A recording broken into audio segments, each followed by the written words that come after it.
Looking for some Apple news? We have some. Let's go.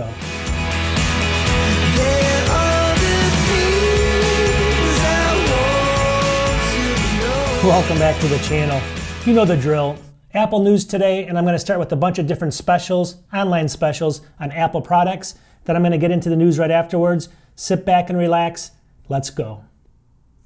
All right, for starters, I'm going to show you a couple different sales right now going on, just Apple products in general, usually MacBooks and things like that. Let's take a look at the screen here. First one's a MacBook Air 13.6-inch laptop. This is the M2 version. See it right there? 8 gigs of memory, 256, just the standard version or the base model. But look at this, $899 right now. The caveat though, it looks like it's only the midnight because nobody wants the fingerprints, but if you can deal with the midnight color, you'll be in for $899, which is a really good price. Next pretty good deal here. Supposedly it's $1,500 off, so if you're looking for a good editing machine, this one might be good. Apple 14.2 MacBook Pro. Now this is the M1 chip, not the M2 chip, but the M1 chip. But look at the specs on this thing. Where is it here? It actually says somewhere in here, down here, 64 gigs of RAM, so a ton of RAM in there, and actually 32 core GPU on this one, so it's the upgraded CPU as well. And 2 terabyte SSD, 2 terabytes on this thing, $25.99. That's a pretty good deal.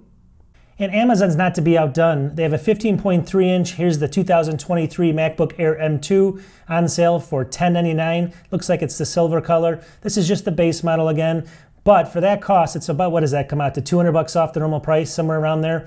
And that's not even a bad deal, obviously. You can usually pick them up for this if you look around, but they're on sale again on Amazon for the base model, $10.99. All right, if you want to buy the least expensive MacBook you can buy, here's the M1 right now on Amazon as well, the base model, $749, so that's about $50 off from where we usually see it. Pretty good deal. And then finally, my favorite, I'm not recommending these guys because I've never bought a computer from them, but this is Woot actually. This is $1239 for a 27-inch 2020 MacBook iMac, I'm sorry, not MacBook, iMac. You can see it right here, but it does have the 5K screen, which is incredible. Obviously, the studio display is even more than this. This comes with just the 10th gen i5 6-core, 8 gigs of RAM, and then it's 512 SSD, which is not bad. 8 gigs of RAM can easily be upgraded instantly. Just flip open the back, so pretty good deal at $1239. That's where my love is. All right, here's the next story. So finally, the Samsung Viewfinity S9 came out in America, right? You can finally buy it, but I think it's dead in the water. They have all these articles coming out that it used to be for sale, I think, in South Korea. Now it's finally for sale on Amazon. You can actually pick it up at Amazon. And if you look in here, and I scroll down here, what does it say? Let me go ahead and click on this link, $15.99 right now. So there it is on Amazon for $1,500, $15.99, $1,600. So it's actually, you can probably pick up the studio display for less than this. I don't know how this is going to compete against it at this cost. I think this has to be like $9.99 for it to have a chance. You guys tell me in the comments, is this something you'd pick up for $15.99 or just get the studio display? I don't see who's going to pick this up for that cost.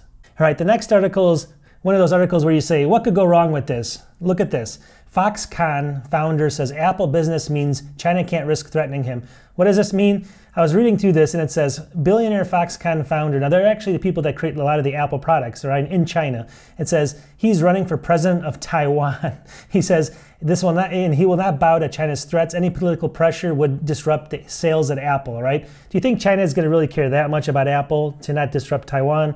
This guy is the head of Foxconn. He's now running for president in Taiwan. This is, again, one of those articles like, what in the world could go wrong here? I think a million different things. All right, here's a feel-good article for all the Apple lovers. It says, businesses increasing Apple hardware buys because of longevity and reliability. We all kind of knew that, right? It says down here, there's a couple little stats here. Let me just see if I can read them. It says, according to the report, 76% of large enterprises have increased their Apple use of devices because of that longevity and all things like that combined. It also says that it's also important with 56% saying that reliability is the main benefit and 53% believing Apple's generally long life cycle actually helps their cost over the long haul. And then even finally down here it says 67% say that it's also linked to security as well. So security is a lot stronger, they think, on the Apple devices. So a lot more businesses, even if it's not like just media businesses or graphic art businesses, are moving towards Apple products, which is kind of nice to see if you're an Apple fan. All right, so this next one surprised me quite a bit. It says right here, iPhone 14 Pro Max was the best-selling smartphone for the first half of 2023. So that's pretty interesting to me. Let me just see here. It says for the first half of 2023, this smartphone tracker says that the iPhone 14 Pro Max is the most shipped model with 26.5 million units shipped for this period. It also says that it's closely followed by the iPhone 14 Pro with 21 million, and then the iPhone 14 with 16.5 million. So it says the Pro Max is actually by far the most shipped item of the iPhone. Would you have guessed that, since it's pretty much the most expensive one? I never would have guessed that. I always thought it was just a standard one. This is pretty eye-opening. If it's true, it looks like it is. So what do you guys think? Would you have guessed this? And the next one, these are things that you never really think about, how things can change other things. Over here it says Mac could benefit from 2024 PC market revival, Windows 10's death. So I guess next year they're going to be kind of, basically Windows 10's going away. They're not going to be supporting it any longer. And it's saying right here that because of that, obviously Apple could be the big winner of this, where a lot of people switch over to Apple products.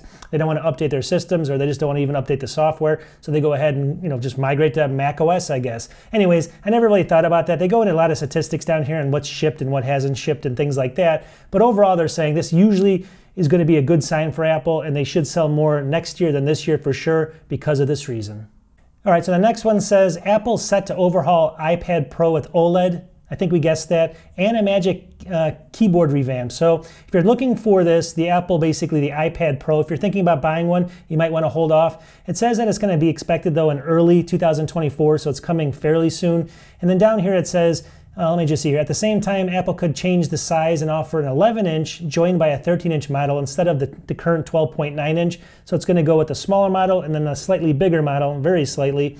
And then it also says right here, let me just see here. It also could, it says another change for the iPad Pro will be a major accessory. The Magic Keyboard, which came out of 2020, will apparently be revamped into a new one. So you're going to get some new hardware there, different size choices, and obviously a faster system. So if you want to wait a little while, probably in the first quarter of 2024, this should be coming. All right, we all heard of Apple's new September event, and over the history, it's always been about iPhones, all right? That's their best-selling product. They're going to go ahead with all the iPhone 15s, and I don't think they're going to throw in any MacBooks in there just because they don't want to muddy the water. That's their best-selling products, the phones for sure. So this article is saying M3 MacBook Air and MacBook Pro may not debut until October, so we may have to wait another month after that. They may have another event for the MacBooks. And just to kind of let people know what they were saying again, Apple tends to make the 13-inch MacBook Pro, the 13-inch MacBook Air, and the Mac Mini the first models to ship in the chip generation, and they are good candidates for this time around. The M2 Mac Mini was released in January 2023, so that may still have to wait a little bit, and then maybe the 24-inch iMac as well. Nobody knows what's going to be coming out, but we do think according to what they're saying, at least 3, maybe 4 computers are going to ship with that M3 sometime at the end of this year, maybe in October. So sit back and relax. Let's hope it's the iMac finally. I'm just hoping. All right, this next one is interesting, but it's also, you tell me, am I going crazy here? So this one says, pre-Apple jobs and Waz Check sells for $135,000. It's another Apple, just something you put away for a long time and sell it to some other collector. Insane, $135,000. But look at the check there. If you look really closely in here, am I going crazy? But it says $100.97, right? But then here it says $116.97. So isn't this wrong? $100.97, 116.97. See it right there? That's wrong, isn't it? Or is it just me? Or do they miss the $16 in there? So the check was actually an error. It doesn't mention it in the article anywhere, so I'm kind of confused at it. But anyways, if you want to, I guess this was sold already. You can't even pick it up if you had an extra $135,000. The next article is about the iPhone 15 Pro. It says it's possibly Wi-Fi 6E's coming out on that. And then it says, what does it mean for you? And so they kind of dig in here. But long story short, obviously this has been out on Apple devices, been out on phones before. So it's not that new, but it's fairly new. But the only problem is a lot of people will say, oh, I need this, I want to get this. But if you do not upgrade it, saying your router, you're not going to get the benefit of that. So you're going to have to get that basic 6E, Wi-Fi 6E router, which is very expensive in a lot of cases right now. But at the end of the day, you're going to have to upgrade your equipment, not just your phone, obviously, but your Wi-Fi router. And just remember that if you're thinking this is actually a feature you're going to use. All right, here's another rumor, but it's a very high rumor. It says iPhone 15 USB-C cable is going to be limited to USB 2.0 speeds. Why? I guess so they can sell the higher end models, right? And then it says it has no MIF, and I think that means basically, what that basically means is it's going to have, the cable is not going to have something that's made for iPhone. It doesn't have to be made for an iPhone, and you can use basically any cable on that that's a USB-C cable, which actually that's the positive thing. But the other thing is completely negative. Why would they go down to USB 2.0 speeds on that? Who knows? But it's obviously to sell more phones on the higher models. All right, we kind of expected this one, maybe not, but it says iPhone 15 is going to USB-C. We knew that part, but then it says so will AirPods next month. So as this transition happens, a lot of these other devices like AirPods and all those other things are going to go switch to USB-C as well. Now, what does this do for your old stuff? This is the problem. I mean, if you just bought something this year or last year, you could run into some issues, I guess, but hopefully not. I mean, obviously they're AirPods, so they're wireless, but at the end of the day, charging and things like that could run into problems if you want to connect them directly. So overall, though, it looks like they're going to USB-C in the charging as well. They probably won't give you a charging block like they don't do for a lot of things anymore, but at least, you know, everything's moving finally to USB-C, maybe 5 or 6 years behind the times.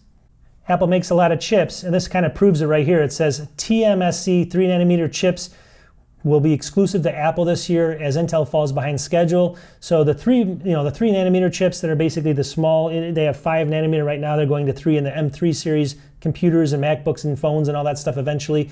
It says that they're only being sold to Apple right now. They're buying 100% of them for this year. And then down here it says, you know, obviously, it says only in 2024 will the company basically start making 3nm for other companies like Intel and stuff. So Apple bought up the whole lot, and that's all there is to it right now. So Intel's going to be a little bit further behind, and I think that's Apple's plan.